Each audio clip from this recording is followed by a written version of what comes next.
In episode 2, the vampire was a village problem: mud, graves, panic, paperwork.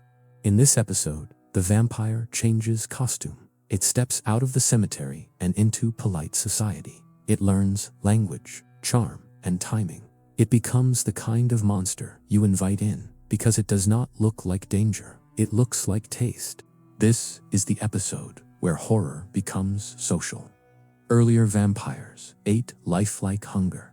The literary vampire eats lifelike power. It drains, but it also corrupts. It does not only kill bodies, it rearranges households, reputations, and desire. The bite becomes a symbol as much as a weapon. To understand why the vampire evolves here, you have to look at the era. The 18th and 19th centuries are full of anxiety, disease, urban crowding, shifting class systems, empire, science rising, religion adapting, and a growing fascination with what the body is and what it hides. By now, the vampire already has cultural credibility. Episode 2 gave it reports and arguments. Episode 3 gives it something even stronger: art. Art does not need a corpse to look fresh. Art needs a monster that can travel into any room, sit down, and smile. The early literary vampire begins with an unusual origin, not an ancient folklore scroll, but high society drama. In 1816, a famous summer gathering near Lake Geneva produced a wave of Gothic imagination, storms, ghost stories, and a competition to scare each other. Out of that climate comes a key step. The vampire becomes a character you can recognize at a party.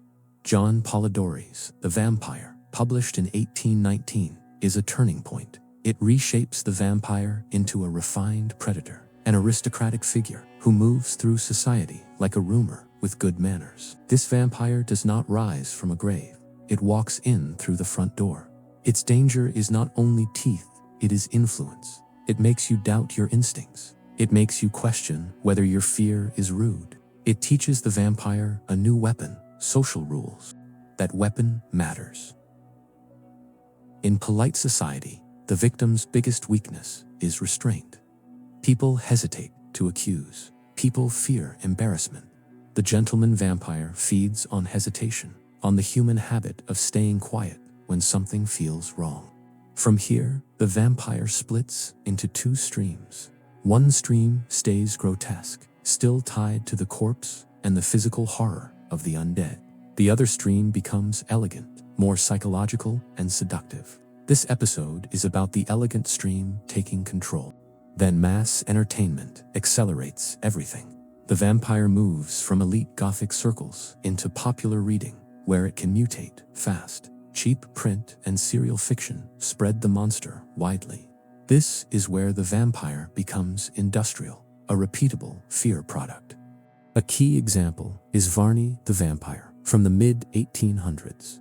It is sprawling and melodramatic, but influential, not because it is perfect writing, but because it pushes recognizable vampire traits into mainstream culture at scale. In this era, the vampire becomes a creature of repetition. It learns what works for audiences: the nighttime visit, the helpless victim, fear mixed with fascination, the mark on the neck, the creeping sense that the home is not safe even when the doors are locked. Then the vampire gains something dangerous: romantic proximity. The bite becomes intimate. The victim's fear tangles with attraction. The vampire is no longer only a monster you fight. It becomes a monster you fixate on. It does not only scare, it tempts. Now we reach a major pivot. Sheridan Le Fanu's Carmilla, published in 1872.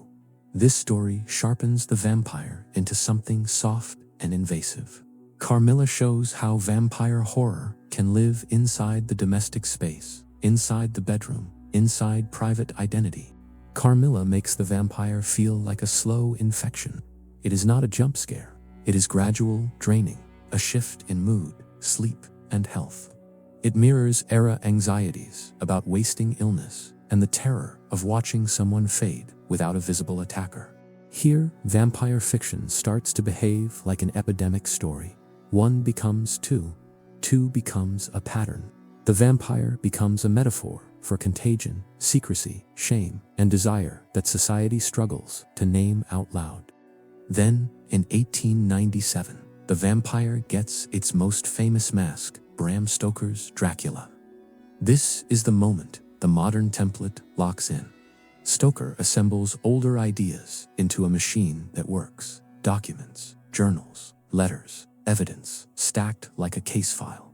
Dracula is structured like an investigation.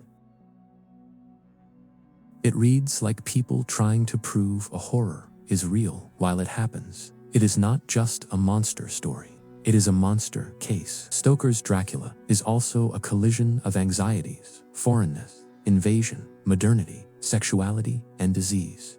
Dracula arrives like a parasite from elsewhere, slipping into the bloodstream of a city. Victorian fear loved boundaries. Dracula breaks them, and Dracula is patient. Earlier vampires were frantic hunger. Dracula is strategy. He uses property, paperwork, and social entry points. He does not only bite throats, he buys access, studies people, and adapts. This is the vampire ass planner. Dracula also standardizes tools, coffins, native soil, protective objects, and protocols for hunting. It turns vampire hunting into procedure. Rules and kits feel satisfying because they give audiences control against a powerful threat. But vampire rules are not only lore, they are design. A rule-based monster becomes rewatchable. People can anticipate, dread, and debate. Rules make the vampire a genre, a template that can be copied again and again. Remix arrives through stage adaptations. Theater needs visuals, silhouettes, capes, dramatic entrances. Some classic vampire style owes as much to costume and performance as to folklore. Then film arrives and freezes images into mass memory. Nosferatu, released in 1922, pushes the vampire toward the grotesque, plague-coated, uncanny. It reminds audiences that beneath the gentleman mask, the vampire can still be rot, hunger, and disease. Hollywood then popularizes Dracula as refined presence again, especially in early sound era cinema, where voice and calmness matter.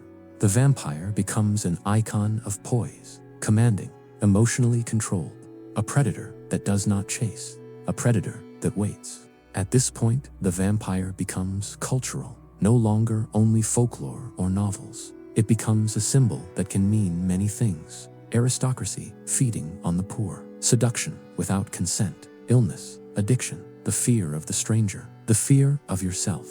That flexibility is why vampires never die as stories. Werewolves often represent rage and transformation. Vampires are often about relationship, predator and prey, power and surrender, secrecy and exposure, hunger and control. By the mid-20th century, new reinterpretations accelerate. Sensuality rises, spectacle rises. The vampire becomes a ritual for audiences. Elegance, danger, transgression, safely contained in fiction. Then comes a major shift in modern storytelling. The vampire becomes the narrator. When the monster speaks from inside its hunger, the genre changes. It becomes existential. What does immortality do to the mind? What does predation do to the soul? Anne Rice's work becomes a landmark of that shift. The vampire turns introspective, romantic, tormented, and morally complex. The monster becomes a mirror. The vampire becomes the question. What if you got what you wanted and still were not satisfied?